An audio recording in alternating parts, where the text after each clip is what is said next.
Second corona అమ్మాయి అంతా నాకు కూర్చోబెట్టి డాక్టర్ గారికి ఉండేవారు. మా చుట్టాల్లో కూడా చాలా మంది ఏదో వచ్చేస్తుంది అనుకొని మా దగ్గరికి రాలేమని కూడా ఉన్నారు. అయితే ఆ టైంలో ఒక ఆవిడ ఈ నాకు పరిచయం అయ్యి న్యూట్రిషన్ కోసం చెప్తుంది. అప్పటికే మా బాబు హ్యాండిక్యాప్, ఆ బాబుకు వాడమని చెప్పింది.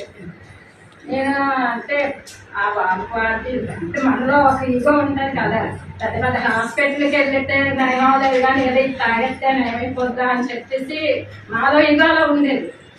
కాకపోతే రోజు దేవుడి దగ్గరికి వెళ్ళి మాత్రం నేను వెళ్ళడం రోజు లేదు, తలని దేవుడు లేడు అలా కొలుసుకొని ఇచ్చేస్తుంది. ఈ టైంలో ఆవిడ ఇచ్చింది. ఒకరోజు బాగా అయితే పడుకోలేక కూర్చోలేక అయిపోయాడు. ఈ పాలకపాలెం వెళ్ళి వచ్చినప్పటికి ఒక రోజు పట్టేది. ఇప్పుడు ఇలా 4 వారాలు వెళ్ళేటప్పటికి అతనికి ఇన్ఫెక్షన్ అయిపోయింది. ఇంకా బాగా సీరియస్ కేసు అవుతుంది. కేజెస్లో గోపి డాక్టర్ ఎవరు అతని దగ్గరికి అంటున్నాడు, ఇది వెనుక చెప్పమ్మా లైఫ్ లాంగ్ అయితే మంచం మీద ఉండాలని చెప్పేసి అలా చెప్పే టైంలో పిల్లలు చూస్తే 4-5 వరకు ఇలా ఉన్నాయి. నాకు ఎవరు చూసే దిక్కులేదు, ఏదైనా తాగి చచ్చిపోవాలి అని నిర్ణయించుకున్నాను. మధ్య భర్తలు అదే అనుకున్న టైంలో మా మ్యారేజ్ డేకి బాబా గుడిలో నాకు ఎప్పుడు బాబా బాగా నమ్మకం.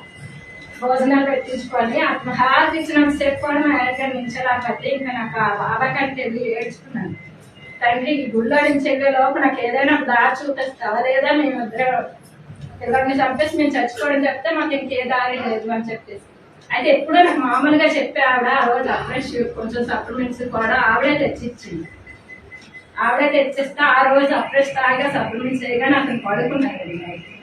ఎప్పుడైతే ఆ రోజు పడుకున్నారో ఏదో కొంచెం బాగుందని చెప్పి వెంటనే ఆర్డర్ పెట్టించుకొని వాడితే 4 రోజులకి లెగలేని మనిషి పొలం పనులు చేస్తున్నారు.